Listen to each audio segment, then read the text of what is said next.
ترمذی شریف کی ایک حدیث ہے، حضرت عبداللہ ابن عباس رضی اللہ تعالیٰ عنہ فرماتے ہیں کہ نبی کریم صلی اللہ علیہ وسلم نے جمعے کی صبح ایک لشکر روانہ کیا۔ اس لشکر کے اندر حضرت عبداللہ بن رواحہ رضی اللہ تعالیٰ عنہ کو بھی بھیجا حضور نے۔ باقی تمام لوگ تو چلے گئے صحابہ کرام، لیکن حضرت عبداللہ بن رواحہ رضی اللہ تعالیٰ عنہ نے یہ سوچا کہ یار جمعہ ہے، اور جو جمعہ حضور کے پیچھے ہے اس کا ذائقہ تو دنیا میں کہیں بھی نہیں ہے نا،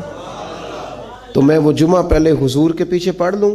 پھر میں چلا جاؤں گا اور میں وقت پہ پہنچ جاؤں گا، ان سے مل لوں گا جا کے۔ حضرت عبداللہ بن رواحہ رضی اللہ تعالیٰ عنہ جمعے کے وقت نبی پاک صلی اللہ تعالیٰ علیہ وسلم سے ملے، ملاقات ہوئی، تو محبوب نے فرمایا تمہیں تو بھیجا تھا۔ عرض کی یا رسول اللہ صلی اللہ علیہ وسلم میں نے سوچا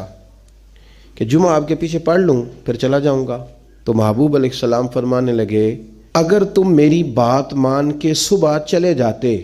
تو تمہیں اللہ ساری زمین خیرات کرنے سے زیادہ اجر عطا کرتا۔